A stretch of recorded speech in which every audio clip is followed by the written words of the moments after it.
nimvuga ibi ngibi ntabwo Imana yigeze imbwira ngo ijye muri oya yambwiye ngo nze mbabwire gusa ngo hari abantu igiye kuruhura. Mbibutse ko uyu munsi ni itariki ya mbere z'ukwezi kwa karindwi, ni itariki ya mbere z'ukwezi kwa karindwi. Kabiri, ni umunsi w'ikiruhuko, ni konje ku bakozi ba leta.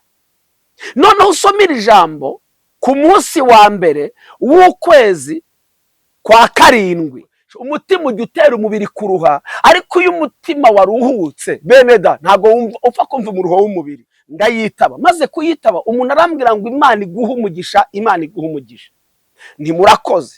Arambwira ngo urokoye ubuzima bwanjye, urokoye n'ubugingo bwanjye. Nese kubera iki? Arambwira ngo kubera ibibazo narindimo.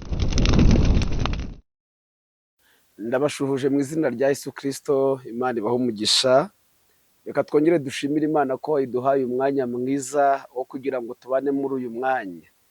Ndabashimiye kandi dukomeje gushimira abakomeje twereka ko turi kumwe, abatwandikira, abaduhamagara, abafata icyigisho cyacu bakagiha abandi bakagishyira ku masitati yabo.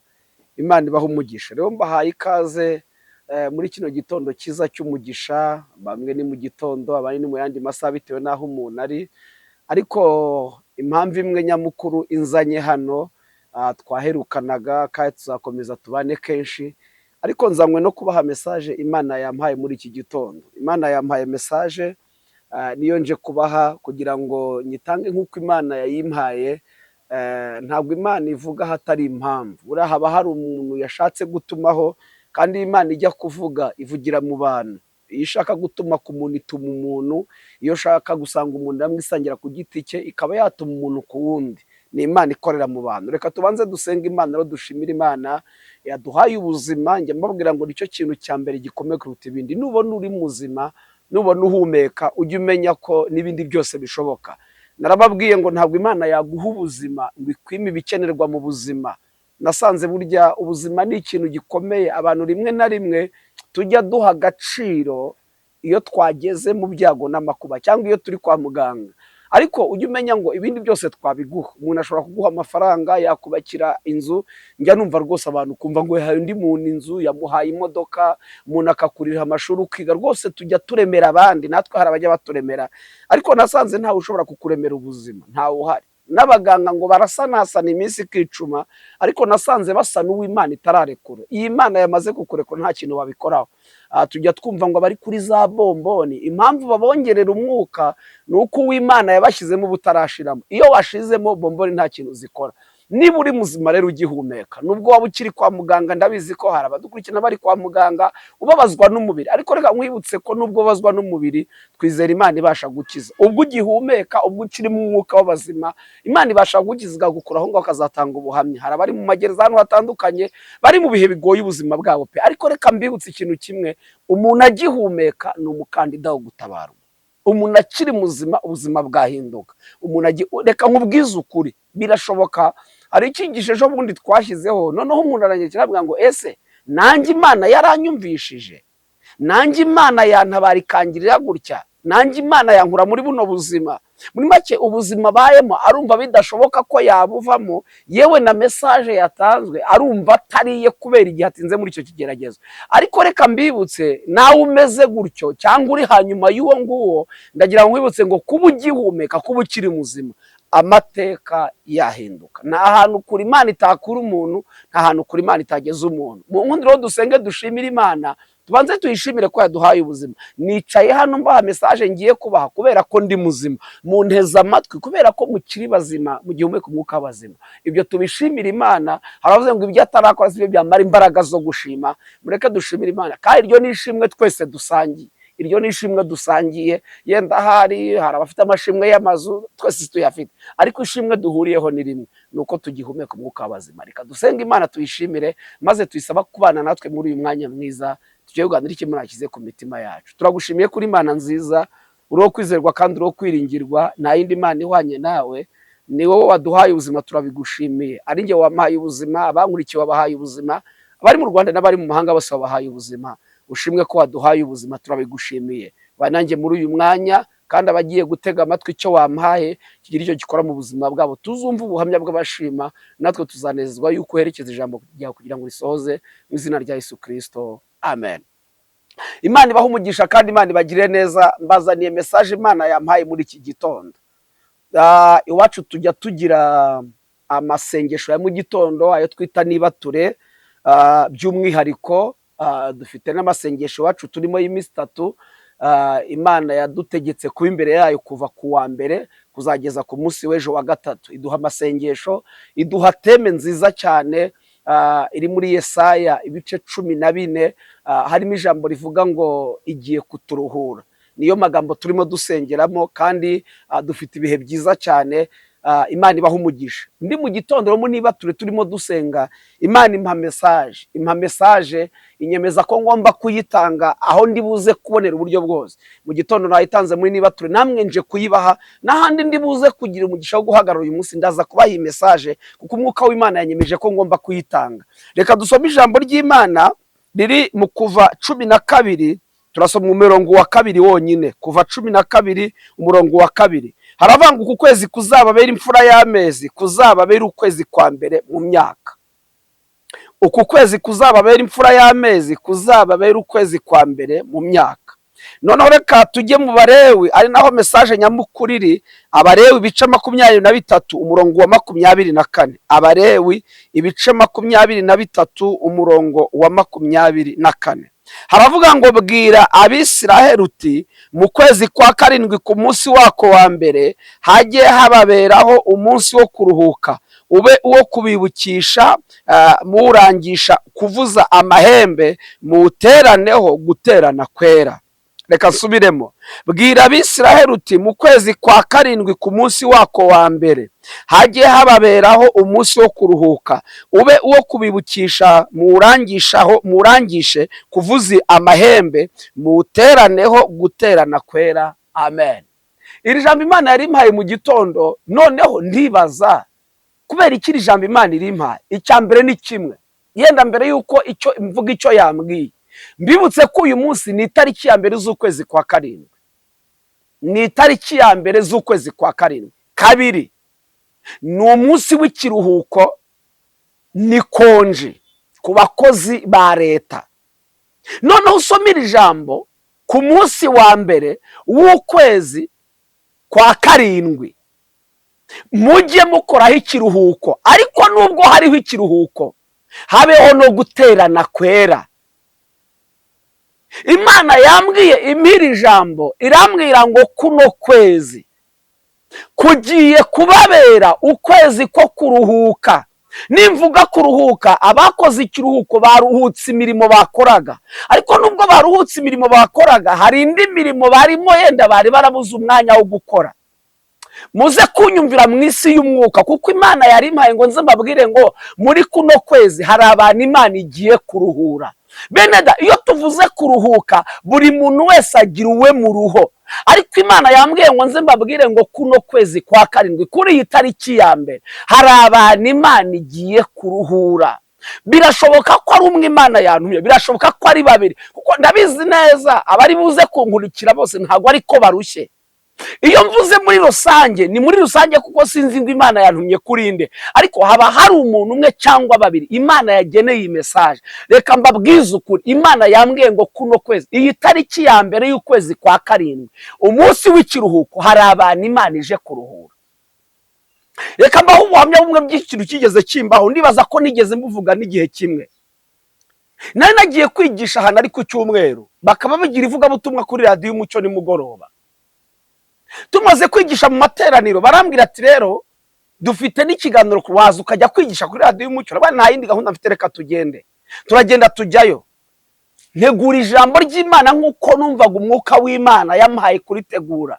Nigishaga ijambo rivuga ngo nubwo utayibona ariko irahari, nubwo utabona Imana. Niryo jambo nigishaga, ndaryigisha. Nibaza ko njya nkunda kubutanga kenshi, mbashatse kwerekana yuko ntago wamenya ko ndushye, nta nubwo nanjye namenya ko urushye, ariko Imana idahishwa, Imana irebera hose icyarimwe, igireba imitima y'abantu. Ni Imana yonyine utahisha ngo bikunde. Ngewe wampisha kubabaye, ariko ubabaye, ariko Imana ntiwayihisha, kuko ni Imana imenya ibya none n'ibizaza. twebwe tumenya iby'ahashize n'iby'uyu munsi, ariko ntabwo tumenya ejo ngo hari iki. Kereka iyo Imana iduhishuriye tukamenyaho gato, nabwo tumenyaho gatoya, ariko ni Imana imenya iherezo ihagaze mu itangira. Umva uko Bibiliya ivuga rero, iravuga ngo kuri uwo munsi wa mbere mujye w'ikiruhuko, ngewe Uwiteka hari ikintu Imana ije gukora muri we kuri uyu munsi. Imana ikora bene da, ntabwo nzi kuno kwezi bizabamo, ariko reka mbabwize ukuri, ni ukwezi Imana igiye kuruhuramo abantu.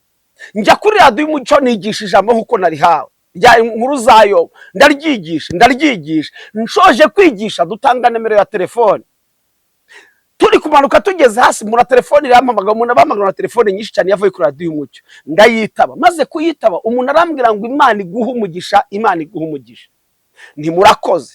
Arambwira ngo urokoye ubuzima bwanjye, urokoye n'ubugingo bwanjye. Nese kubera iki? Arambwira ngo kubera ibibazo narindimo, ambwira ibintu byinshi nashatse kuvuga, ambwira ibigo ingorane yahuye nazo, ambwira ibigeragezo. Arambwira ngo ibyo bintu nanyuzemo nananiwe kubyihanganira, uyu munsi wari umunsi wa nyuma yo kwiyahura. Arambwira ngo ngiye mfite aho nsengera, avuga itorero asengeramo. Arambwira ati n'ubu itorero nagiye mu materano, ariko ngiye mu materano umugambi wo kwiyahura nk'ufite, ndagenda bararirimba barigisha, ariko nta na kimwe numvishemo cyari gutuma mpindura umugambi wo kwiyahura. Ndataha, nta n'ubundi umugambi wo kwiyahura nkiwukomeje. Ngeze mu rugo manika umugozi nagombaga kwimanikamo, maze kuwumanika ninjira mu cyumba. Ngarutse ngo njye kwiyahura, numva radiyo iravuga, numvisha ivuga, nshaka gutega amatwi ngo numve ibiriho. Ati numva kuri radiyo y'umucyo, numva ijambo uri kwigisha. Ati mu mutima numva ngiye kwicara mbanze ndyumve, nimara kuryumva njye kwiyahura. Ati nicazwa no kumva iryo jambo. Ati ariko ikintangaje ni kimwe, nuko ushoje kubwiriza umutima wanjye wamaze guhindura umwanzuro wo kwiyahura. Ati nsanze ko burya nubwo ntayibona ariko irahari, nubwo ntari kuyumva ariko irahari. Ati Imana iguhe umugisha, ubugingo bwanjye n'ubuzima bwanjye burakoze. Ndavuga ntabwo ari njyewe, nubwo ari Imana ikoresheje, ariko sinjye ukurokoye, urokowe na message Imana yampaye. Nezezwa n'icyo kintu. Muri make naje kuri radiyo y'umucyo nje kubwiriza, ariko kumbi Imana ifite umuntu umwe yashaka gukiza utakiriye mu rusengero, uri buze gukizwa n'ijambo ari buze kumva kuri radiyo y'umucyo. Reka mbabwize ukuri, utaza kumvira ijambo ukagira ngo mwese murarushye. Oya, sinzi uwo ari we, sinzi ngo ari mu Rwanda, sinzi ngo ari mu mahanga, ariko Imana yambwiye ngo nze mbabwire ngo kuri iyi tariki ya mbere z'ukwezi kwa karindwi, ku munsi w'ikiruhuko. Nawe tekereza aho Bibiliya ihuza n'ibihe turimo, aho Bibiliya ihuza n'ibihe turimo. Ku munsi wa mbere mu kwezi kwa karindwi hagiye abaho ikiruhuko. None turi ku itariki ya mbere ukwezi kwa karindwi, twagize ikiruhuko. Ariko ngo nubwo hagiye habaho no guterana kwera. Bene da, twebwe turi mu materaniro. Birashoboka ko n'abandi banyumva hari abagiye kujya mu materaniro, ariko birashoboka ko nawe utari buze kujyayo ugateranira online. Imana yatanze uburyo, yatanze ubwenge, hariho uburyo bwa online ku buryo umuntu aba mu materaniro mu kazi, ariko uko nako n'uguterana kuri mu materaniro. Imana yambwiye ngo nze mbabwire ngo kuno kwezi mu kuva 12 kabiri ngo ukwezi kuzabera ukwezi kw'imfura mu mezi. Yambwiye ngo nze mbabwire ngo kuno kwezi kwa karindwi, kuri tariki ya mbere, umunsi w'ikiruhuko, guterana kwera, Imana igiye kuruhura abantu. Mushiki wanjye, mubyeyi unteze amatwi, mugabo nawe musore unteze amatwi, Imana yakubwiye ngo ije kukuru. Ntabwo nje ibintu byari bikuruhije ibyo ari byo. Nimvuga ibi ngibi ntabwo Imana igeze imbwira ngo ijye muri oya. Yambwiye ngo nze mbabwire gusa ngo hari abantu igiye kuruhura. Iyi message naje kuyitanga, urumva nakagombye gutegereza nkaza, ariko Imana yambwiye ngo ninyitange kuri uyu munsi nyine. Ntabwo nzi icyo Imana igiye kora, ndabizi ko hari ubuhamya buzatama, yewe nubwo utabusangiza uzabusangiza abandi. Hari icyo Imana yagambiriye gukora. Biraba nk'uko imvura na shelegi imanuka bigatosa ubutaka bukameza imbuto, umubibyi akabona icyarya. Ni nako ijambo ry'Imana iyo rimanutse ntabwo rijya risubiraho ridakoze icyo Imana yaritumye. Hari umuntu Imana igiye kuruhura. Reka nkubwize ukuri, hari umuntu Imana igiye kuruhura.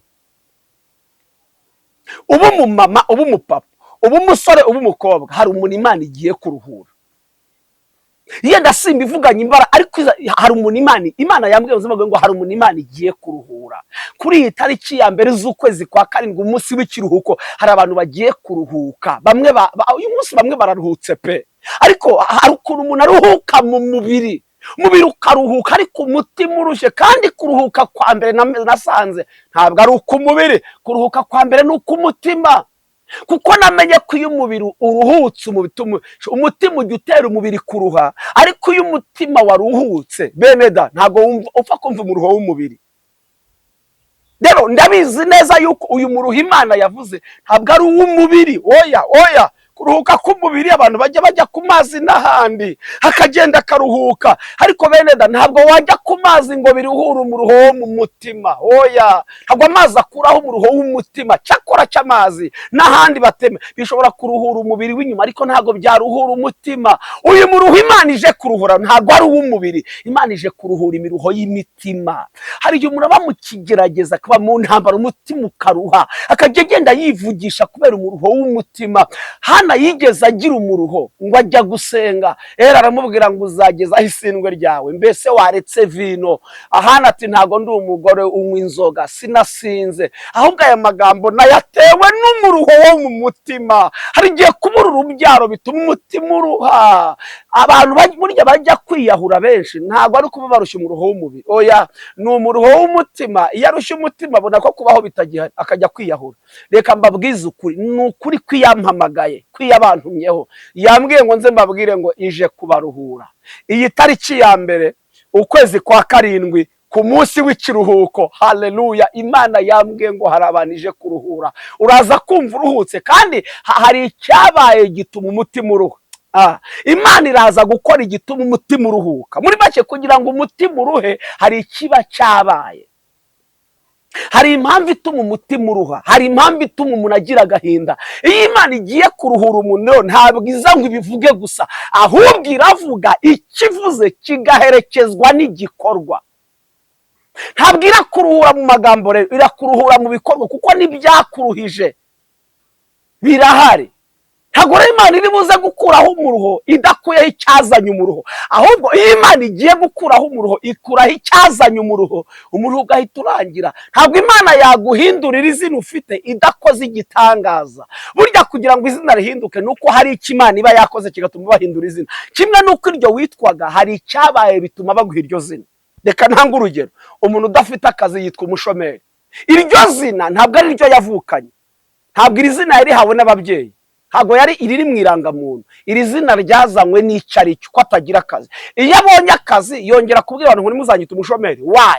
Icyo Imana yakoze gituma bahindura izina atabisabye. Rero ndeka nkubwize ukuri, hari impamvu y'umuruho uri ku buzima bwawe. Mupapa unteze amatwi, hari impamvu y'umuruho wuzuye umutima wawe, yatumye uta umuryango, yatumye wumva watabana n'umugore. Hari icyo Imana igiye gukora rero uwo muruho urangire. Musore unteze amatwi, njya numva bagiye mu biyobyabwenge, abenshi bajyayo kubera imiruho itandukanye. Hari icyo Imana iri buze gukora gituma uruhuka uwo muruho. Imana yambwiye ngo nze mbabwire ngo uku kwezi kuzababera ukwezi kw'imfura mu mezi n'umya kabiri. Kuno kwezi kwa karindwi ni ukwezi ko kuruhuka, ni ukwezi ko kuruhuka. Nongere mbibutse message Imana yampaye mu kwezi kwa gatandatu. Yarambwiye ngo nimbwire abantu ngo ukwezi kwa gatandatu ni ukwezi k'urufunguzo rwinjiza abantu mu mezi y'amahirwe, ni ukwezi kwinjiza abantu mu mezi yo guhirwa. Nabatumweho n'Imana rero ngo mbabwire ngo Imana ije kuruhura abantu bari barushye, kandi tugiye gusenga Imana. Ntago ndibuze gutwara umwanya munini, ni message Imana yari yampaye, narinje kuyibasangiza, narinze kuyibaha nk'uko Umwuka Wera yimpaye akanyemeza kuza kuyibaha. Imana ije kubaruhura, akira kuruhuka mu izina rya Yesu. Akira kuruhuka. Sinzi ibya yaba ari n'amadene, nuko hari igihe amadene arushya umuntu, hari igihe kubura icyuha abana birushya umuntu. Bene da, ibituruhije muri iyi si ni byinshi. Ejo naganiye n'umusore umwe w'inshuti yanjye, ntabwo nari mbizi. Arambwira ati John, Imana ikwiye kumpa akazi. Arambwira tuzi ko ngewe maze imyaka 10 nshoje kwiga. Arambwira ngo mfite degree, ariko amaze imyaka 10 ari umushomeri. Arambwira ati nakoze utuzi tubiri natwo sinatumaraho n'amezi angahe. Ati kamwe nako nacuruje mu iduka, ahandi ambwira ahantu yakoze mu bintu bindi bintu yakozemo. Ati imyaka 10, arambwira ngo mu kwezi kwa 8 nzaba nujuje imyaka 10 nshoje kwiga degree. Yakuye hehe? Mu Buhinde. Ariko amaze imyaka 10 ari umushomeri, adafite akazi, afite degree. Arambwira ati nyamara hari n'abari kwiga bakora. hari abari kwiga segonderi bakora, hari n'abarangije segonderi bafite akazi keza, mu gihe ngewe mfite degree maze imyaka 10 ndi umushomeri. Hatari ku igitangaje cy'Imana, muri iyo myaka 10 sinigeze mburara, sinambaye ubusa, sinabuza yo kwishyura, ariko maze imyaka 10 ndi umushomeri. Shatse kukwereka iki rero? Uwo nawe uzi kwicara ukabura umusore mwiza ufite degree ariko uri umushomeri, uwo nawe ni umuruho. Yarambwiye ati nashatse gukomeza n'andi mashuri nibaza ubundi se ndayakomeza ngo amarire iki. Urumva, uwo nawe ni umuruho. Reka ari igihe umuntu afite inzara ariko afite undi muruho. Nigeze mbabwira ijambo ngo umuntu wese agira he hava. Ashobora kuba yitwaye mu modoka nziza ariko afite umuruho ayigendanamo. Ashobora kuba n'ukuri afite amafaranga ariko afite umuruho. Mutagira ngo umuruho nuzanwa n'ubukene gusa. Oya. Hari n'abantu bafite umuruho kandi bafite bimwe dushaka. Kuruhuka n'Imana ibitanga mwo kabyaramwe. Kuruhuka n'Imana ibitanga. Hari abaruhijwe rero nuko batabuze ibintu bafite, ariko hari n'abaruhijwe nuko ari ubuzima. Ndashimira Imana, ntiyavuze ubwoko bwabije kuruhura, yavuze ngo ije kuruhura. Buri muntu wese ashiremo umuruho we. Ntabwo Imana yavuze ngo ndaruhura abangaba, ntabwo yavuze ngo iraruhura abashomeri abadafite urubyaro. Oya, yavuze ngo ku kwezi n'ukwezi ko kuruhura abantu bari barushye. Reka nkubwire mukozi w'Imana nteza amatwi, inshuti yanjye wowe uri hafi nawe uri kure, Imana yambwiye ngo nze nkubwire ngo iyi tariki ya mbere y'ukwezi kwa karindwi ku munsi we kiruhuko, guterana kwera kurakenewe, ariko intego nyamukuru Imana ije kuruhura umuntu uwo ari we wese waruruze. Mu nkundire dusenge dushimira Imana. Nanjye ndizeye ko hari ibintu Imana igiye gukora umutima wanjye ukaruhuka. Nanjye hari ibintu Imana igiye kunduhuraho. Kandi bene darika nkwingingi buno butumwa, buno buhanuzi uze kubusangiza umuntu wese. Uwo biri buze kubushobokera, umubwire atakira Imana yavuze ko ituruhuye. Erega ushobora kumusangiza ngo harimo igisubizo cye. Imana ibaho umugisha, Imana ibagire neza. Reka dusenge Imana dushimira Imana yuko ije kuturuhura. Uri Imana yo kwizerwa, uri Imana yo kwiringirwa. Nta yindi Imana ihwanye nawe. Ntanze message nkuko wayimpaye. Wambwiye ngo kuno kwezi n'ukwezi kudasanzwe, ku itariki ya mbere z'ukwezi kwa karindwi, ku munsi w'ikiruhuko, aho Bibiliya ivuga ibihe turimo.